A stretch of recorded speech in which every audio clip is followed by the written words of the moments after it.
Hello friends. तो कहाँ तक पहुँची है भाई कहानी हमारी? क्या चल रहा था? यूनिट्स की बात कर रहे थे लास्ट लेक्चर्स में, और लास्ट 2-3 लेक्चर्स से यूनिट्स ही चली आ रही हैं। और आपको मैंने बेसिक जो यूनिट बताई थी 7, उनमें से भी 3 बेसिक इंपॉर्टेंट यूनिट थी। क्या क्या थी? Length, mass, time. Length, mass and time. और लेंथ की हमने पूरी कहानी सुन ली थी। क्या सुन ली थी? लेंथ की पूरी कहानी सुन ली थी। कहाँ से लेके कहाँ तक? सर लेंथ की आपने कहानी सुनाई थी, एक तो छोटे से मॉलिक्यूल का साइज निकालना हो, या फिर पूरी पृथ्वी का साइज निकालना हो, या चंदा मामा से पृथ्वी की दूरी निकालनी हो। तो क्या बात की थी? लेंथ की बात की थी, दूरियों की बात की थी, साइज की बात की थी। तो वहाँ पे स्केल क्या था? वहाँ पे यूनिट क्या थी? वहाँ पे यूनिट थी लेंथ। सर लेंथ की पूरी कहानी सुना दी थी, समझ में आ गया। अब आप कहोगे कि मेरे को यहाँ से लेके एक स्टार, एक पर्टिकुलर स्टार की लेंथ निकाल के दो। लेंथ मतलब यहाँ से वहाँ तक की दूरी निकाल के दो, लेंथ नहीं बोलेंगे उसे। हाँ, यूनिट उसकी मान लो लेंथ ही है। हाँ, मीटर में, किलोमीटर में मेजर करेंगे, लाइट ईयर में मेजर करेंगे। हाँ, लेकिन क्या निकालनी है? डिस्टेंस निकालनी है। तुम निकाल लोगे, मुझे पूरा भरोसा है। किस पे? आप पे। किस पे? आप पे, क्योंकि आपने पढ़ लिया है अच्छे से, एक एक कॉन्सेप्ट दिमाग में घुस गया होगा, ये मुझे भरोसा है। लेकिन अभी 7 यूनिट में से केवल 1 यूनिट की बात की थी लेंथ। अभी आगे आने वाली यूनिट जो हैं वो इनसे भी क्या होने वाली है? इंटरेस्टिंग होने वाली है, अभी और मजा आने वाला है। हाँ, तो लेंथ के बाद कौन सी यूनिट आएगी? लेंथ के बाद यूनिट आएगी क्या? मास। क्या यूनिट आएगी? मास।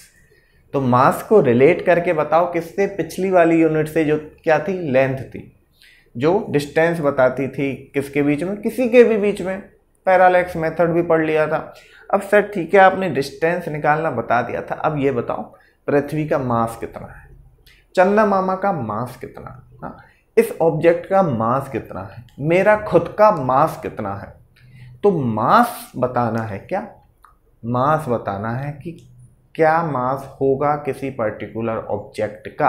कैसे कैलकुलेट करोगे? चलो सर मेरे को पृथ्वी का मास कैलकुलेट करना, इतनी बड़ी पृथ्वी है, तोल पाऊंगा? पृथ्वी को मैं तोल पाऊंगा? हमारे पास ऐसा कुछ इंस्ट्रूमेंट है क्या? कोई वेइंग मशीन है जिसपे मैं पृथ्वी को रख दूं और उसका वेट पता लग जाए? है? नहीं है। ऑब्वियसली बात है, इतना बड़ा कोई इंस्ट्रूमेंट बना ही नहीं है कि तुम पूरा पृथ्वी को उसके ऊपर रख दो और उसका क्या पता लग जाए? मास पता लग जाए या वेट पता लग जाए। कैसे भी देखो, मास और वेट दो डिफरेंट चीज हैं, बाद में इनको रिलेट करेंगे। ठीक है, अभी के लिए मास ध्यान में रखो। ठीक है क्या सर? ठीक है, पृथ्वी का समझ में आ गया, कैसे मेजर करेंगे, कोई इंस्ट्रूमेंट है ही नहीं। लेकिन एक बात बताओ, क्या एक छोटे ऑब्जेक्ट का मेजर कर पाओगे? ये कोई ऑब्जेक्ट है, इसका मास मेजर कर पाओगे? ऑब्वियसली मास मेजर कर लेंगे। हाँ, या और कोई एटम है, क्या है? कोई एटम है, कोई मॉलिक्यूल है, कोई मॉलिक्यूलर लेवल किसी एटम की बात कर रहा हूं। क्या उस एटम का मास मेजर करके बता सकते हो सर? बता सकते हो? बता सकते हैं, लेकिन कोई मशीन पे नहीं, कोई इंस्ट्रूमेंट पे नहीं। उसके लिए क्या है? स्पेशल टेक्निक्स है। इसके लिए स्पेशल टेक्निक्स हैं। उसे वेव करके पता नहीं लगा सकते उसका मास। क्या वे करके उसका मास पता नहीं लगा सकते? तो कैसे लगाएंगे? वो आज के लेक्चर में पता चल जाएगा कि चाहे चंदा मामा का मास निकालना हो, या फिर एक एटम, एक मॉलिक्यूल का मास निकालना हो, या किसी ऑब्जेक्ट का मास निकालना हो, सबका मास निकल जाएगा बड़ी आरामी से, कोई परेशानी नहीं होने वाली है। लेकिन एक बात बताओ, ये जो मास है क्या चीज? मास की यूनिट होती है केजी। क्या? मास की यूनिट होती है केजी। ठीक है, और जो आप मेजर करते हो, जैसे कोई भी ऑब्जेक्ट है, सब्जी लेने जाओगे, सब्जी वेट वो तोल के देगा, बोलेगा इतना केजी है। क्या बोलेगा? इतना केजी है। कुछ और लेने जाओगे, इतना केजी है। समझ गए? तो वो केजी में वो मेजर करके देता है, तो वही क्या है? मास है। ध्यान रखना, वो मास है, वो वेट नहीं है। क्योंकि जो उनके पास जो मेजरिंग वो रहते हैं ना, जिनको तुम हिंदी में बाट बोलते हो, हाँ, इंग्लिश में वेट बोलते हैं, वो ऑलरेडी ऐसे कैलिब्रेट होते हैं कि आपको क्या देंगे? मास देंगे। क्या देंगे? मास देंगे। अब देखो, किसी मैटर का मास पता लगाना है। मैटर क्या चीज है पहले तो ये बताओ। मैटर जो है, बेसिकली 3 मैटर हैं, और भी होते हैं लेकिन वो आपके फिलहाल काम का नहीं है, प्लाज्मा वगैरह वो अलग बात है। 3 बेसिकली मैटर होते हैं क्या, लिक्विड, सॉलिड और गैस। लिक्विड, सॉलिड और गैस, ये है क्या, मैटर। तो गैस का मास भी पता कर सकते हो, लिक्विड का मास भी पता कर सकते हो, सॉलिड का मास भी पता कर सकते हो। तो ये जो है बेसिक यूनिट है, बेसिक मास है जो एक मैटर का आराम से निकल के आ सकता है। अब कहानी शुरुआत कर रहे हैं। ये तो क्या था, कहानी का एक फाउंडेशन था। कहानी सुनाने से पहले उसको इंटरेस्ट पैदा करते हैं ना, तो ये वही क्या था, इंटरेस्ट था। अभी तुम्हें समझ में आएगा कि अच्छा आज तो हम क्या करने वाले हैं, आज हम छोटे से एटम का मास भी निकालने वाले हैं और क्या पृथ्वी का भी मास निकालने वाले हैं। हमें पता लगेगा कैसे निकालना है, क्या पता लगेगा कैसे निकालना है। तो ठीक है, मैं चालू कर रहा हूं मास पे। तो मास जो है बेसिक प्रॉपर्टी है। पहली बात तो mass is a basic property of what, matter. अभी बताया था ना matter, mass is a basic property of matter. Mass जो है मैटर का बेसिक प्रॉपर्टी है। दूसरा, जो मास है ना वो इस चीज पे बिल्कुल भी डिपेंड नहीं करेगा कि जहां पे मास मेजर किया जा रहा है उस एनवायरनमेंट का टेम्परेचर क्या है, उस इंस्ट्रूमेंट में वोल्टेज क्या दिया गया है, या फिर लोकेशन क्या है। मैं अपने मार्कर, कोई भी ऑब्जेक्ट है, मैं इस ऑब्जेक्ट का मास यहाँ मेजर करूँ या किसी दूसरी लोकेशन पे जाके मेजर करूँ या कहीं भी यूनिवर्स में जाके मेजर करूँ, इसका मास जो है ना वो चेंज नहीं होगा। क्या कह रहा हूँ, मास चेंज नहीं होगा। वेट के बारे में बात मत करना, वेट चेंज होगा, क्यों होगा, कैसे होगा, वो बाद में पढ़ेंगे चैप्टर में जब आएगा। फिलहाल सुन लो, इस ऑब्जेक्ट को पूरी दुनिया में, पूरी यूनिवर्स में कहीं ले जाओ, किसी भी लोकेशन पे ले जाओ, इसका मास क्या रहेगा, कांस्टेंट। इसका मास सेम रहेगा, मतलब mass will not change, mass will not change with change in, with change in location, temperature,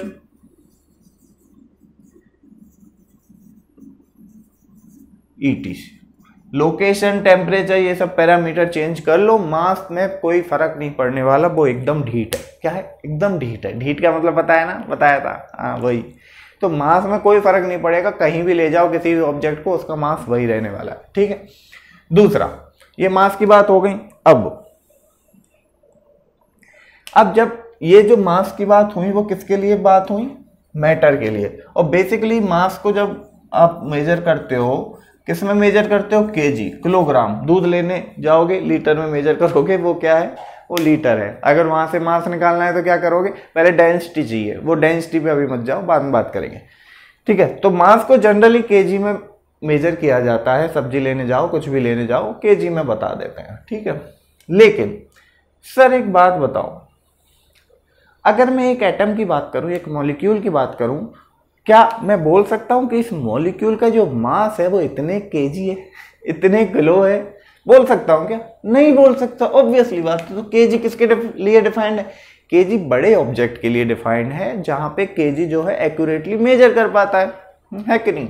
मास जो है किसी एटम का या किसी मॉलिक्यूल का इतना कम होगा, इतना कम होगा, 10 to the power -10, -12, -15, -30 तक होगा, तो केजी में कैसे बोल सकते हैं, नहीं बोल सकते ऑब्वियसली। तो फॉर एटम और molecule the unit of mass that is KG is inconvenient. क्या, inconvenient, KG inconvenient, inconvenient in case of molecule और एटम। मॉलिक्यूल और एटम्स की जहां बात करेंगे तो केजी जो है क्या है, इनकन्वीनियंट है। इनकन्वीनियंट है तो सर ऐसा क्या है कि मॉलिक्यूल का मास और एटम का मास के लिए मैं कुछ यूनिट दे दूं, केजी तो नॉर्मल ऑब्जेक्ट के लिए मैं यूनिट दे दूंगा, और आप बोल रहे हो कि केजी जो है मास मॉलिक्यूल और एटम के मास के लिए कन्वीनियंट नहीं है। अगर ये कन्वीनियंट नहीं है तो क्या ऐसी कोई यूनिट है? क्या साइंटिस्ट लोग ने कुछ ऐसा यूनिट दिया है मॉलिक्यूल और एटम के लिए जिसको डिफाइन कर सके, जिसको हम दे सके? यस। वो यूनिट क्या है? उस यूनिट को बोलते हैं one unified atomic mass unit. One unified atomic mass unit, जिसको U से रिप्रेजेंट करते हैं। क्या? यूनिफाइड एटॉमिक मास यूनिट को U से रिप्रेजेंट करते हैं। पहले इसको AMU से रिप्रेजेंट करते थे, AMU एटॉमिक मास यूनिट्स। अभी इसको यूनिफाइड कर दिया है, एक जनरल टर्म ले लिया है, इसे U से रिप्रेजेंट कर सकते हैं। ठीक है, तो 1 AMU की जो वैल्यू होती है, 1 AMU की जो वैल्यू होती है, या 1 यूनिफाइड एटॉमिक मास यूनिट की जो वैल्यू होती है, वो किस चीज से निकाली गई? हाँ, ऐसा क्या था जिससे इसकी यूनिट निकाली गई? डेरिवेशन पे आपको नहीं जाना है, एक ओवरव्यू छोटा सा मैं बता देता हूं कि जो 1 AMU की जो यूनिट है वो कार्बन के मास से निकाली गई। 1/12 of the mass of carbon, उसमें क्या था? इलेक्ट्रॉन का मास भी इंक्लूड किया गया था। क्या? इलेक्ट्रॉन का मास भी इंक्लूड किया गया था। तो 1 AMU की जो वैल्यू थी वो निकल के आई थी 1.66 इंटू 10⁻⁻27 kg। याद रखना, नहीं भी रखोगे तो कोई दिक्कत नहीं है, क्योंकि generally most of the exam में अगर क्वेश्चन रिलेटेड आता है इसके तो वो बता देते हैं कि 1 AMU is equal to 1.66 into 10⁻⁻27। तो ये आपको बता के रखते हैं। तो ये बात हो गई। जब मास निकालना हो बड़े ऑब्जेक्ट का तो केजी में उसका यूनिट लिया जाता है। जब मास निकालना हो बहुत छोटे ऑब्जेक्ट का, यानी कि एटम का या मॉलिक्यूल का, तो AMU में डिफाइन करते हैं। क्या? 1 यूनिफाइड एटॉमिक मास यूनिट। देखो ठीक है सर, आपने बता दिया छोटे पार्टिकल का मतलब मॉलिक्यूल एटम का मास AMU में बता देंगे। कोई ऑब्जेक्ट होगा, सब्जी लेने गए, उसका मास केजी में बता देंगे। जब आपने आज का लेक्चर स्टार्ट किया आपने बड़ी बड़ी बातें कर दी। पृथ्वी का मास बता देंगे, सूरज का मास बता देंगे, चंदा मामा का मास बता देंगे। क्या बताओगे? चंदा मामा का मास इतने केजी है। क्या बताओगे? चंदा मामा का मास इतने केजी है। यस, यही बताएंगे। केजी वहां डिफाइन कर सकते हैं। तो क्योंकि मान लो चंदा मामा का मास है समथिंग इंटू 10⁻⁻50, 10⁻30, तो बता देंगे 1 point something into 10⁻30 kg is the mass of what? चंदा मामा।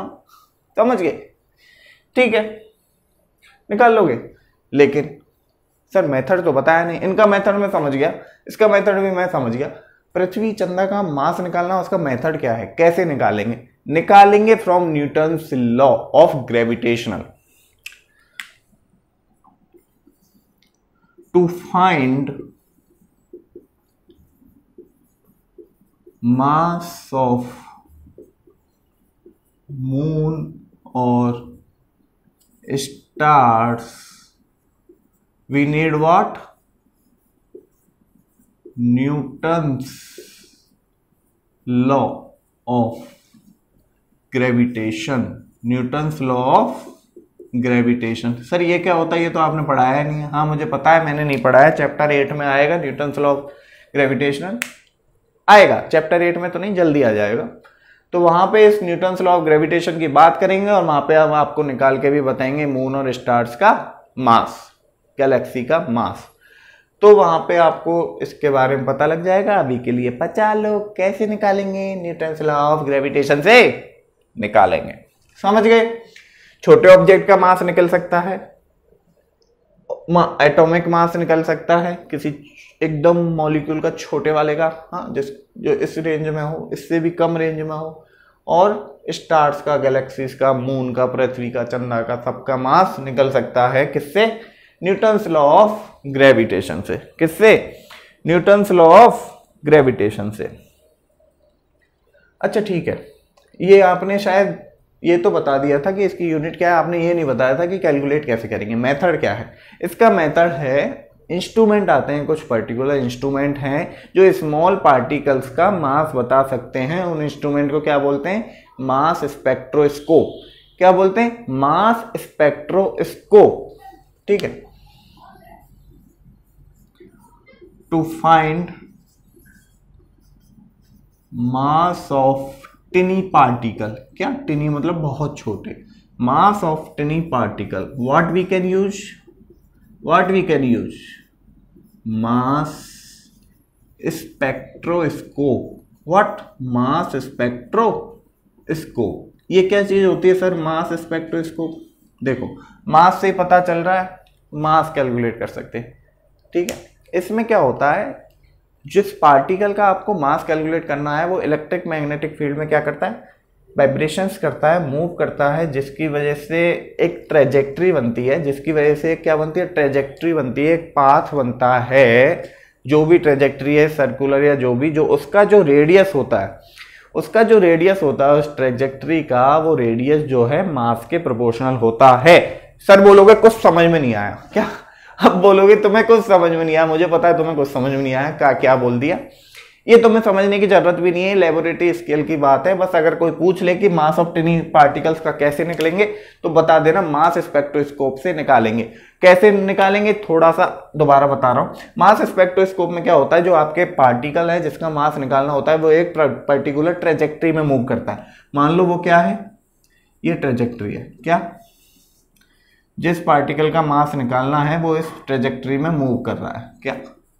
इस ट्रेजेक्ट्री में मूव कर रहा है। तो ये जो ट्रेजेक्ट्री है, ये जो पाथ है, इसका मान लो रेडियस r है। क्या? इसका मान लो रेडियस क्या है? r। तो ये जो रेडियस है वो क्या है? मास के प्रोपोर्शनल होता है। ये जो रेडियस जो है मास के प्रोपोर्शनल होता है। तो रेडियस कहाँ से पता चल जाती है? मास स्पेक्ट्रोस्कोप से पता चल जाती है। तो सिमिलरली उसके क्या होता है? प्रोपोर्शनल होता है, तो वहां से भी मास पता चल जाता है। ठीक है। To find the mass of tiny particle, mass spectroscopy. समझ गए? ठीक है। इसके बाद बस इतना ही था, और क्या चाहिए? देखो, टेनी पार्टिकल, एटम्स और मॉलिक्यूल्स का मास निकालना पता लग गया।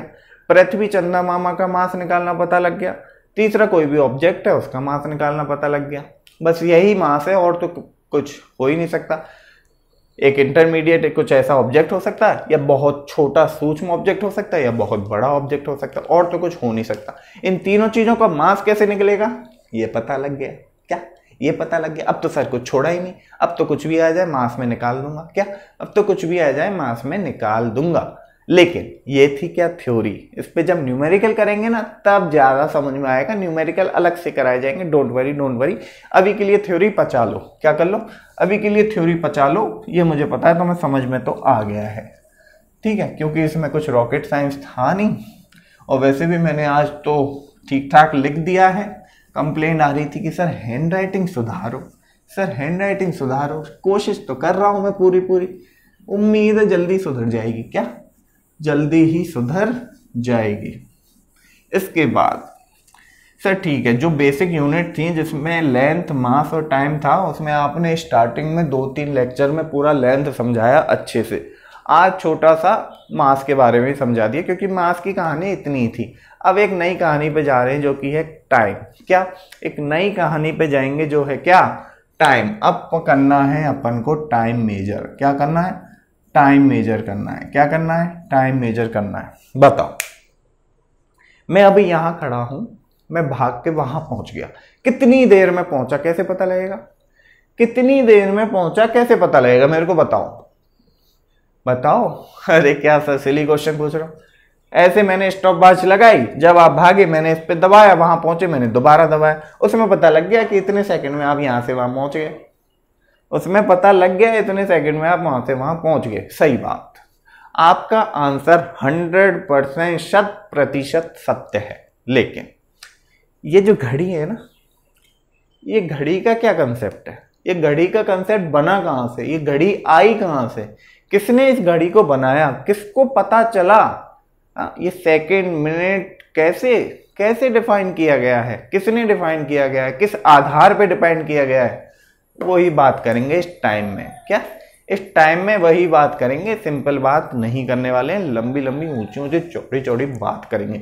सबसे पहले बात करते हैं घड़ी से। क्या?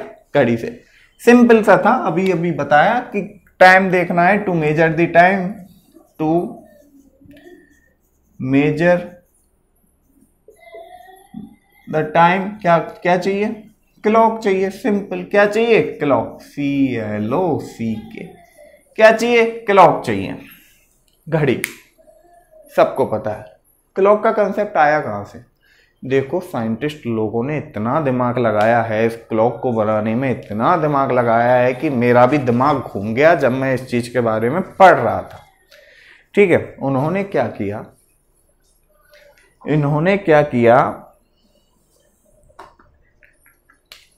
एक एटम लिया। क्या लिया? एक एटम लिया, एक मॉलिक्यूल लिया, एक छोटा सा पार्टिकल लिया। किस चीज का पार्टिकल था वो मैं बताता हूं। एक छोटा सा पार्टिकल लिया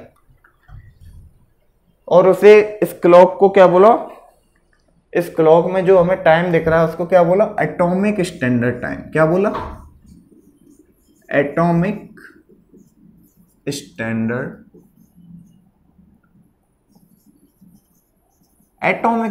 टाइम बोला। मतलब ये जो टाइम था ना, स्टैंडर्ड था। क्या था? स्टैंडर्ड था। दुनिया की सारी घड़ियां खराब हो जाए, सब खराब बताने लगे, लेकिन ये जो स्टैंडर्ड टाइम है ना, ये तो फिक्स रहेगा जहां से ये चल रहा है। क्या?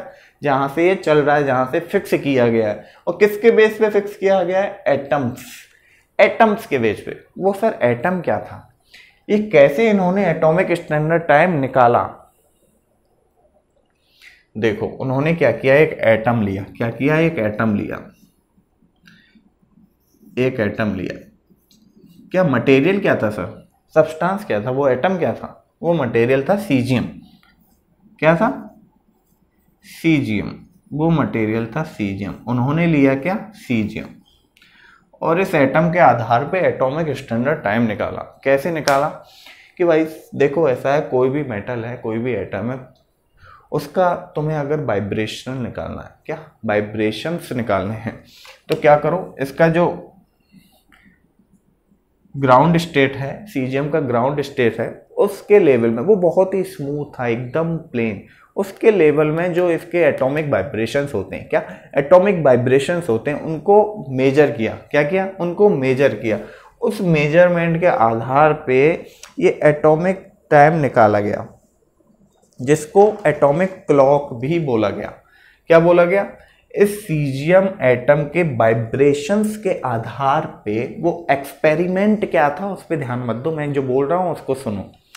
इस सीजियम एटम के वाइब्रेशंस के आधार पे एक एटॉमिक स्टैंडर्ड टाइम निकाला, और इस एटॉमिक स्टैंडर्ड टाइम के आधार पे एक घड़ी बनाएगी। क्या? एक घड़ी बनाएगी, जिसको एटॉमिक क्लॉक बोला गया। क्या? एटॉमिक क्लॉक बोला गया। किसके आधार पे? इस एटम के आधार पे। क्या बोला गया? Atomic clock. उसको एटॉमिक क्लॉक बोला गया। ठीक है, तो ये जो सर वाइब्रेशंस थे, वो उनको कैसे मेजर किया गया? तो क्या किया उन्होंने? एक्सपेरिमेंट स्टार्ट किया, और ये जो सीजियम एटम है, ये वाइब्रेट करना स्टार्ट हुआ इसकी ग्राउंड स्टेट से। अब बहुत सारे वाइब्रेशन, यू नो ना वाइब्रेशन, फोन भी वाइब्रेट करता है, गुन, उसमें बहुत सारे वाइब्रेशंस आ जाते हैं। जब वो करता है ना गुन, उसमें बहुत सारे अनंत करोड़ से वाइब्रेशंस आ जाते हैं। तो सिमिलरली ये बहुत सारे वाइब्रेट किया, तो उन्होंने एक ऐसा मेजरमेंट किया कि जब इसके वाइब्रेशन थे, number of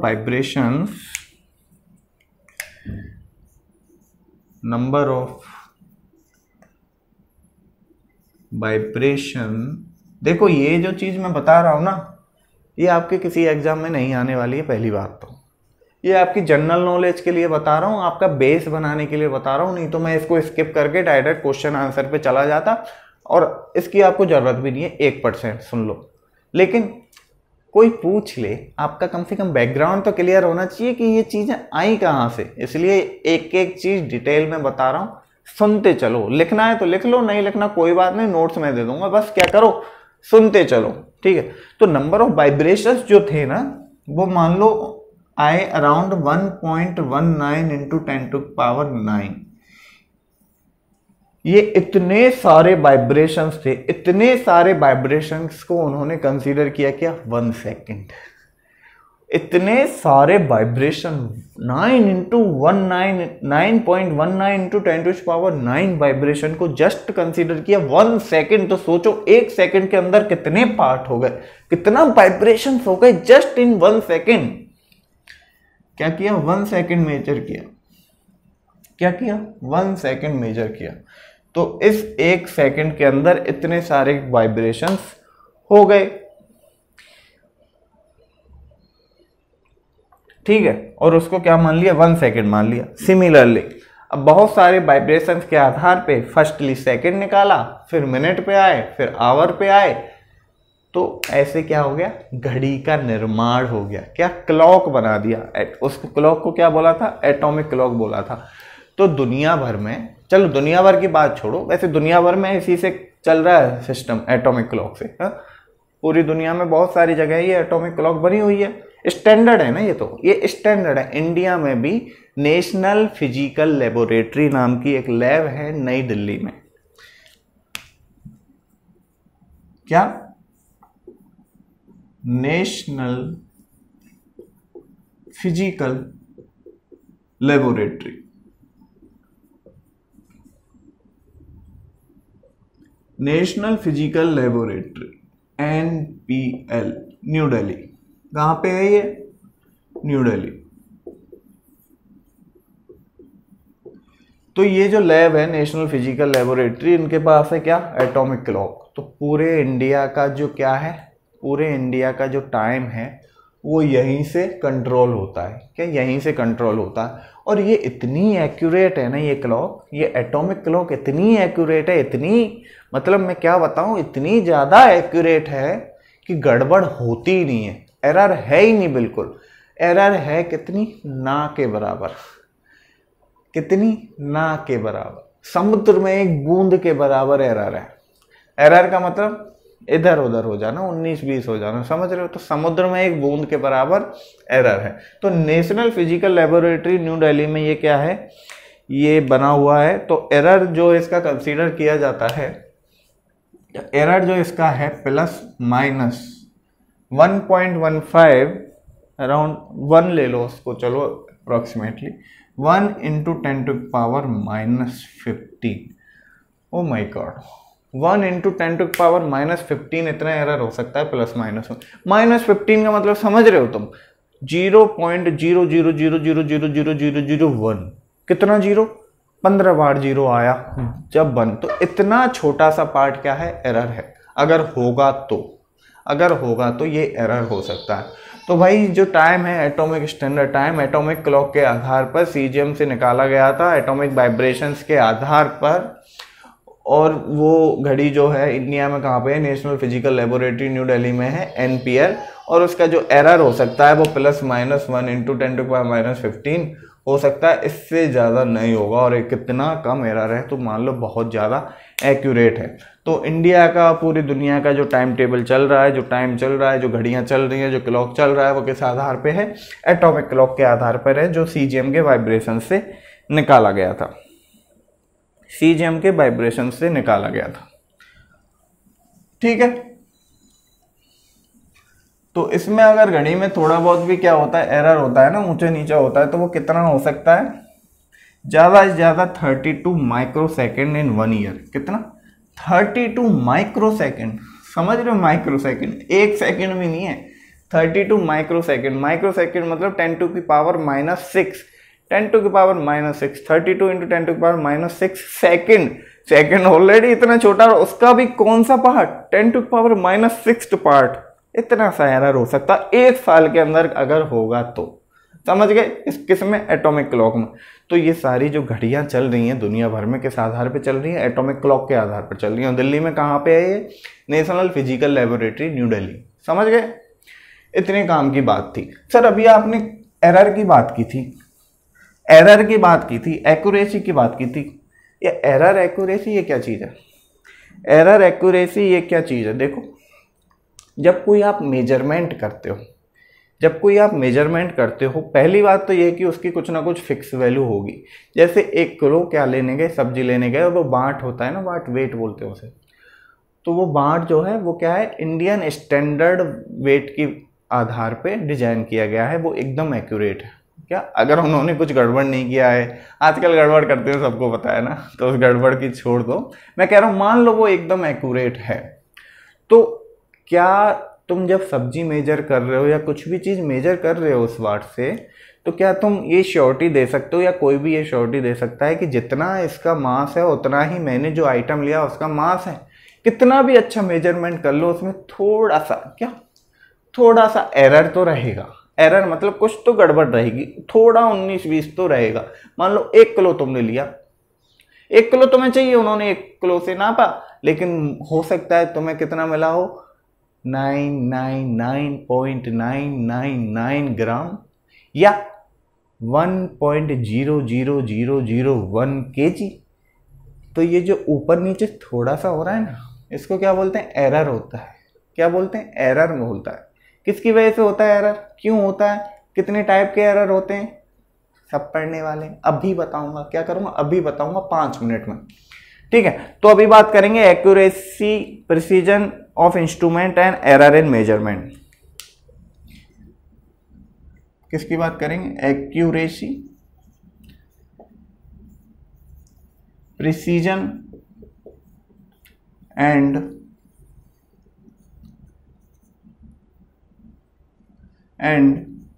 error in measurement. Precision, accuracy and error in measurement की बात करेंगे। एक्यूरेसी मतलब, एक्यूरेसी वो चीज होती है कि तुमने कोई चीज मेजर की, तो वो जो तुमने मेजर किया ना, वो ट्रू वैल्यू, जो उसका एक्चुअल वैल्यू है, उसके कितना पास है। क्या, उसके कितना पास है। देखो हेडिंग डाल रहा हूं मैं, एक्यूरेसी। एग्जाम्पल से समझाएंगे, डेफिनेशन में कुछ ना रखा, ठीक है। हेडिंग डाल रहा हूं क्या, एक्यूरेसी, ठीक है। मान लो तुम्हें 1 kg सब्जी चाहिए, तुम्हें 1 kg सब्जी चाहिए, और 1 kg का जो बाट है वो एकदम एक्यूरेट है, मान लो एकदम प्रिसाइज है, इंडियन स्टैंडर्ड वेट के हिसाब से है, ठीक है। लेकिन कुछ भी गड़बड़ हुआ, एरर हुआ बीच में, कुछ भी गड़बड़ हुआ और तुम्हें 1 kg नहीं मिला, तुम्हें कितना मिला, 99,999.99 kg, इतना तुम्हें मिला। तो कुछ एरर की वजह से इतना ही तुम्हें मिल पाया। तो ये जो वैल्यू है उसकी ट्रू वैल्यू, इसे क्या बोलते हैं, ट्रू वैल्यू। क्या बोलेंगे, ट्रू वैल्यू। तो और ये से क्या बोलेंगे, मेजर्ड वैल्यू। क्या बोलेंगे, मेजर्ड वैल्यू। ये जो वैल्यू आपने मेजर की है वो ट्रू वैल्यू के कितना पास है, वो ट्रू वैल्यू के कितना पास है, वही क्या है, हाउ क्लोज, कितना पास है,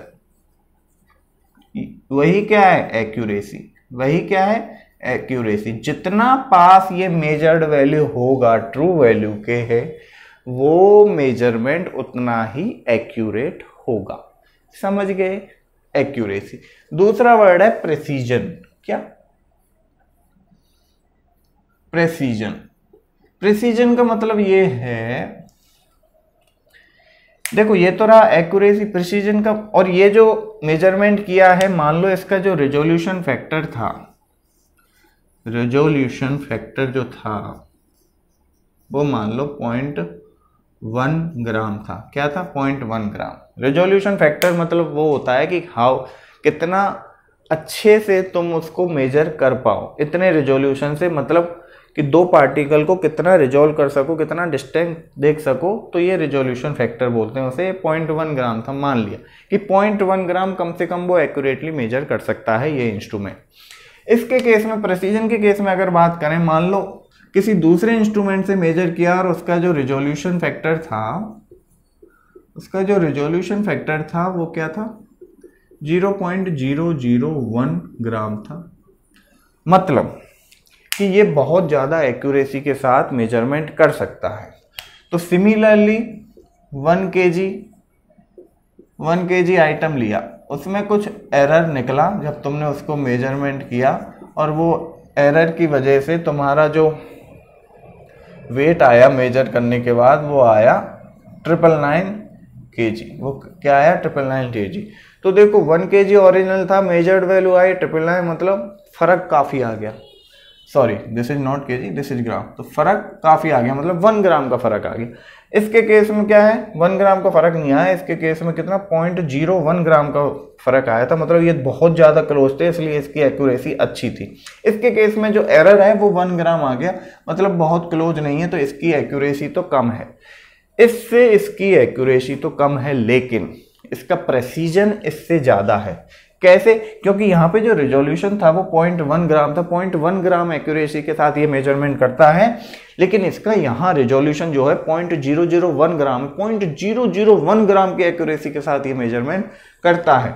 तो ये यहाँ पे प्रिसीजन इसका क्या हो गया? गुड। ठीक है, तो ये हाईली प्रिसाइज मेजरमेंट है, ये हाईली एक्यूरेट मेजरमेंट है। तो मैं समझ रहा हूं कि तुम्हें समझ में आ गया होगा एक्यूरेसी और प्रिसीजन में अंतर। समझ में आया होगा, पक्की बात है आया होगा। ठीक है, और एरर इन मेजरमेंट की मैंने अभी बात की थी, यही है। यहाँ पे जो एरर आ रहा है एरर इन मेजरमेंट ही है, यहाँ पे जो एरर आ रहा है ये error in measurement he. Measurement के दौरान जो एरर आ जाता है गलती से किसी भी वजह से, वही एरर इन मेजरमेंट है।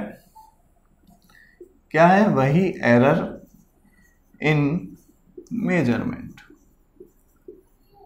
वही एरर इन मेजरमेंट है। ठीक है, तो एरर इन मेजरमेंट ना बेसिकली 2 टाइप्स के होते हैं, बेसिकली 2 टाइप्स के होते हैं। कौन कौन से होते हैं भाई? एक होता है सिस्टेमेटिक और दूसरा होता है रैंडम। एक होता है सिस्टेमेटिक,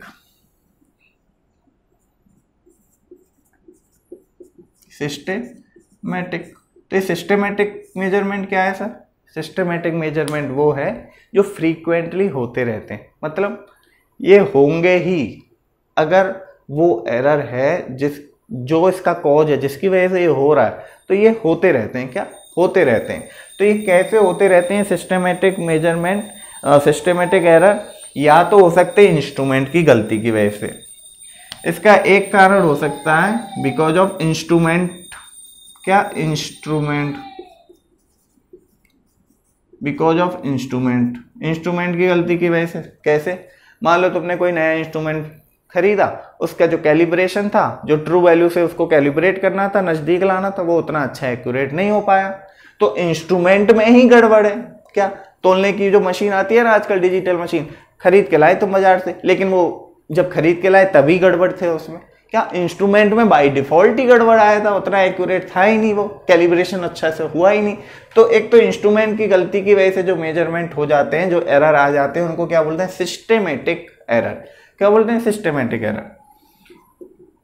दूसरा जो सिस्टेमेटिक एरर है वो होता है इनपरफेक्शन इन एक्सपेरिमेंटल टेक्निक। मतलब देखो, इम्परफेक्शन इन एक्सपेरिमेंट, जब एक्सपेरिमेंट कर रहे हो तो उस दौरान जो इम्परफेक्शन है होता है, इम्परफेक्शन मतलब जो बंदा क्या कर रहा है, एक्सपेरिमेंट कर रहा है, मेजर कर रहा है, वो उतना उसको पता नहीं है उस चीज के बारे में, मतलब वो ट्रेंड नहीं है उस चीज के लिए। जैसे कि एक छोटा सा एग्जांपल ले लेते हैं, हॉस्पिटल की बात करते हैं, थर्मोमीटर से मेजरमेंट करते हैं टेम्परेचर का, तो आर्मपिट में लगाया जाता है थर्मोमीटर, लेकिन कभी भी जब आर्मपिट में थर्मोमीटर लगाया जाएगा तो वो एक्चुअल टेम्परेचर, बॉडी टेम्परेचर नहीं देता है। क्या? वो एक्चुअल बॉडी टेम्परेचर नहीं देता है, क्योंकि वो यहाँ बाहर लगाया हुआ है। अब बाहर जो है बहुत सारे इन्वायरमेंटल फैक्टर भी हैं जिनकी वजह से वो इफेक्ट कर सकता है, तो वो क्या? इम्परफेक्शन है, उसको अच्छे से नहीं लगा मान लो यहाँ पे, तो जो जिस बंदे ने वो लगाया है उसको ट्रेनिंग नहीं है उसको अच्छे से, तो उस बंदे की वजह से क्या? इनपरफेक्शन इन एक्सपेरिमेंट, उस बंदे ने जो एक्सपेरिमेंट कंडक्ट किया है उसको नहीं था उतना नॉलेज, तो वो इनपरफेक्शन किसके अंदर आ गया? इनपरफेक्शन इन एक्सपेरिमेंट के अंदर आ गया। तो वही क्या है? एक सिस्टेमेटिक एरर है जो होता रहता है। तीसरा जो है, तीसरा है जिसको बोलते हैं क्या, पर्सनल एरर। क्या बोलते हैं, पर्सनल एरर। किसी व्यक्ति की गलती की वजह से ये हो सकता है तो इसे पर्सनल एरर बोलते हैं। भाई पर्सनल एरर तो किसी से भी हो सकता है, तोलने में गलती हो गई, कभी बार दूसरा डल गया, कभी सब्जी ज़्यादा डल गई, वो पर्सनल एरर है। ठीक है, तो ये तो सबको पता है कि मेरे हाथ से गड़बड़ हो गया, मुझसे गलती हो गई, मेजर कर रहा था तो वो पर्सनल एरर है। ठीक है, ये बात हुई किसकी, सिस्टमेटिक एरर की। इसके बाद आता है क्या, रैंडम एरर। इसके बाद आता है क्या, रैंडम एरर। रैंडम एरर वो एरर होते हैं, systematic error and random error. Random error वो एरर होते हैं जो कभी कभी होते हैं। रैंडम एरर कभी कभी होते हैं, रैंडमली होते हैं और कभी भी हो जाते हैं, कभी भी हो सकते हैं। ये तो क्या है, फिक्स है। इंस्ट्रूमेंट में गड़बड़ हुआ है तो हमेशा वो क्या होगा, हमेशा वो एरर आएगा ही आएगा। सिस्टमेटिक एरर है, इंस्ट्रूमेंट जब नया लिया था उसमें वो गड़बड़ी था पहले, तो उसमें क्या हमेशा ही मेजर करो तो क्या होगा, एरर आएगा। सिमिलरली इनपरफेक्शन या एक्सपेरिमेंट, ये एक्सपेरिमेंट कंडक्ट कर रहे हैं, एक्सपेरिमेंट में इनपरफेक्शन है, परफेक्शन नहीं आ रहा है तो हमेशा वो एरर आएगा ही आएगा अगर सेम चीज आप रिपीट कर रहे हो। तीसरा है पर्सनल एरर। पर्सनल, मेरे को पता है मैं कोई मेजरमेंट कर रहा हूं, मैं एक गलती करते आ रहा हूं और अगर कोई मेरे को ना बताए कि तुम गलती कर रहे हो तो मैं वो गलती करता आऊंगा। क्या, वो मैं गलती करता आऊंगा, मैं दोहराता रहूंगा वो गलती, उसे क्या कहेंगे, सिस्टमेटिक एरर। एक होता है रैंडम एरर, कभी कभी होता है। क्या, कभी कभी होता है। क्यों, मान लो तुमने कोई मेजरमेंट किया, किसी चीज का तुम मेजरमेंट कर रहे हो, एकदम से टेम्परेचर मौसम का बढ़ गया, एकदम से या बारिश आ गई, कुछ भी हो गया एनवायरमेंटल फैक्टर की वजह से जो हो सकता है, जैसे कि because of temperature, voltage change,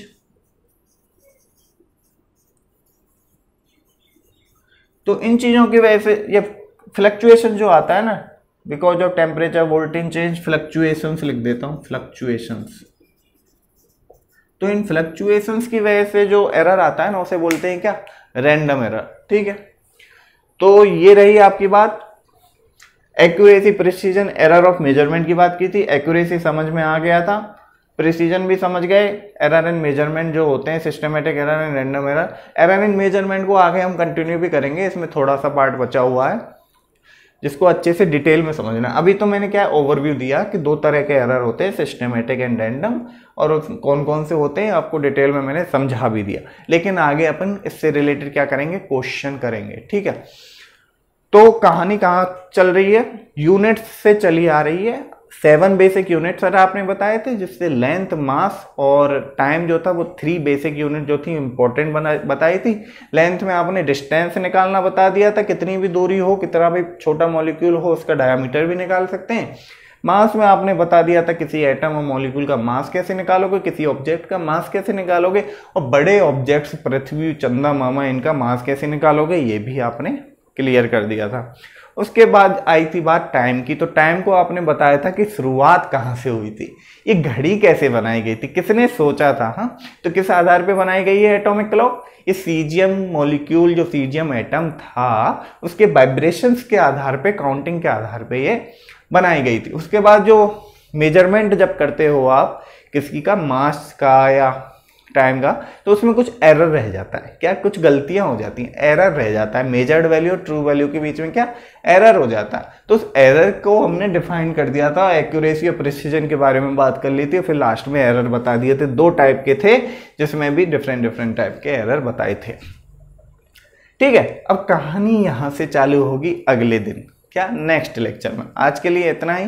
उम्मीद कर रहा हूँ सब समझ में आ रहा होगा, नहीं भी आ रहा हो तो बता देना एक बार। अब दोबारा से ये रिपीट तो नहीं करूंगा, लेकिन आपका अगर कोई पर्टिकुलर डाउट है तो प्लीज लेट मी नो।